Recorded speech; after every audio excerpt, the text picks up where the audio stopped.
My dear Jewish brothers and sisters, I know that many of you still feel in a state of shock after the recent events. I know that many of you still feel numb, disoriented, speechless, and regarding the reaction of the world, many of you feel misunderstood, ostracized, isolated. Many of you feel the need to get closer to the community. And the truth is that there is a lot of work that we can do together, that we must do together. We are now in the month of Kislev, and this is the month of light, the month of miracle, the month where our ancestors have successfully transmuted darkness. And darkness itself has been given the right to exist by God in order to respect the rules of duality in this realm. But the type of darkness we are facing today is Amalek. This is a macro consciousness that is not interested in respecting the balance of light and darkness in this world. This is a type of darkness that it's a multi-headed snake that is very hungry and wants to take all the space. He doesn't want to leave any space for the divine on earth, and is attacking Israel just as one of the main light portal. But really, mainly what it's targeting is any light holder, any light worker, any possibility for light to anchor on the planet. The fight against it has been endless for hundreds and hundreds of years in history. It has taken many forms, many faces. It has been disguised very sneakily, sometimes even as our own inner voice. And the fight has been endless for one very simple reason, is that one of its head is actually fed by us by generating emotions. We are feeding one of its heads, and these emotions, what we feel, are harmless, like apathy, indifference, sometimes fight between ourselves. But the most dangerous of all is doubt. And how can doubt take such an ugly face, could you ask? How is it possible that just doubt could lead to something like that? It's because doubt leads us to deny ourselves. It leads us to deny our place on individual and collective level, the place that we are supposed to take, the role that we are supposed to play.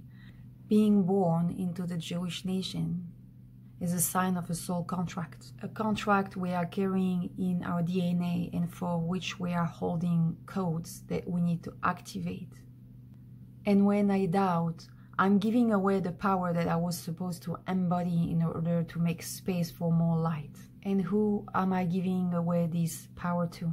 I'm giving it away to the macro consciousness that feeds on doubt, on disillusion, on apathy, on indifference, on anger, on fights, on all those emotions that we're generating constantly when we are misaligned with our purpose, when we are distracted from our purpose.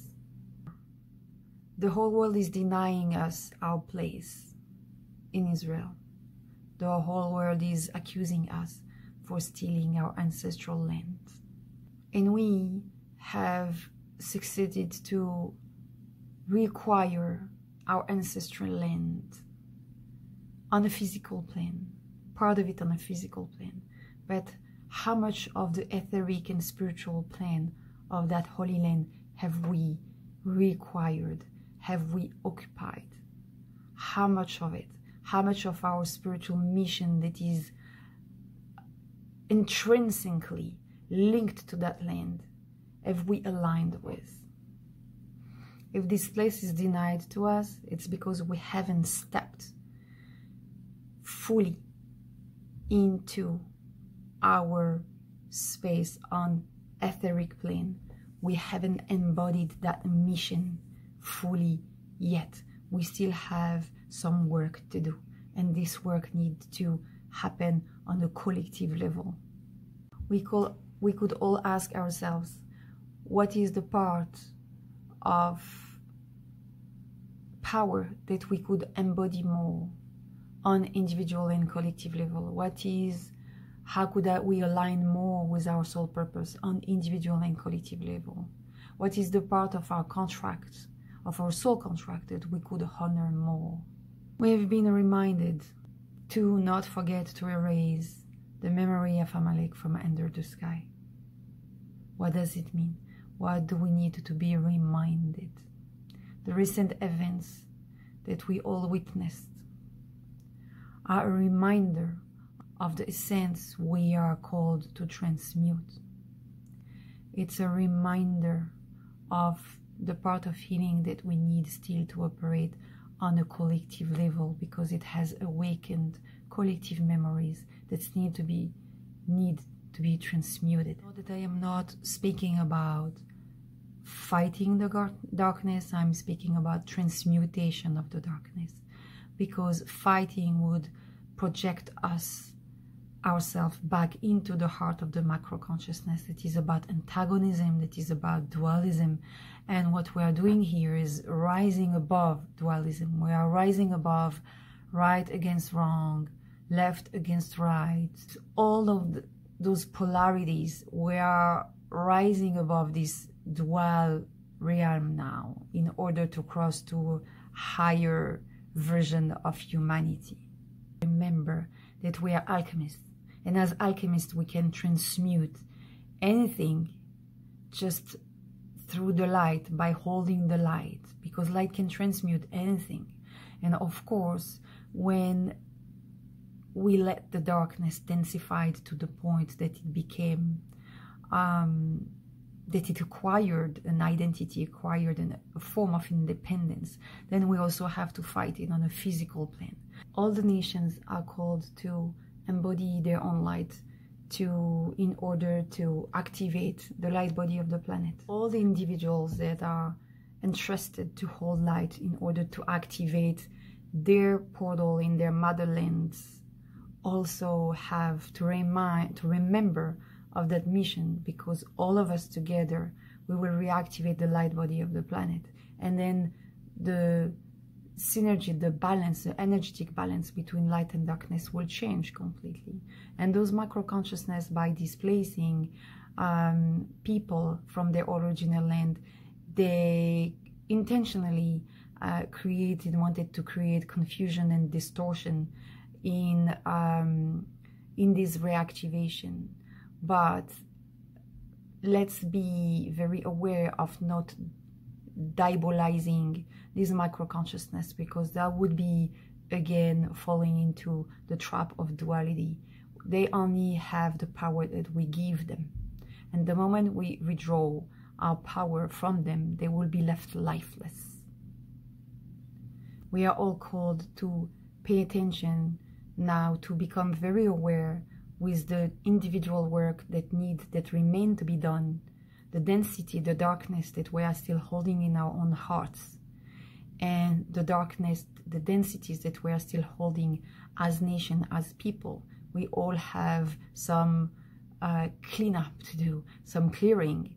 We also, as nation, we still have a lot of imprints and memories and programs that are not serving us anymore, that are holding us back, and that we can clear together in order to make space in our light container and be able to channel more light and to expand more light, activate that light in the world. And this parasha, this Torah section of this week that we just passed, was Chayei Sarah. The name of our first matriarch was given to one Torah section. And why was it so important? It's because she gave, as the first mother of the Jewish nation, she gave the first imprint on us. And what was that imprint?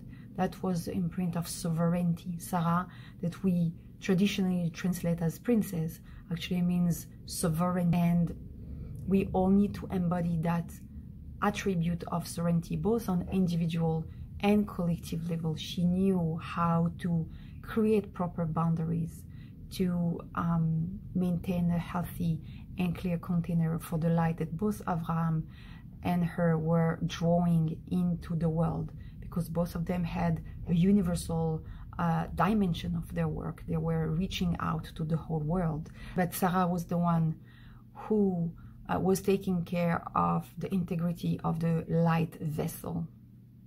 And we have to take care of this, my dear friends. We have to take care of the integrity of our vessel, both on individual and collective plane, because our mission is to channel more light right now, more than ever, in order to transmute this darkness. And they are very, very, this is not theory, this is not philosophy.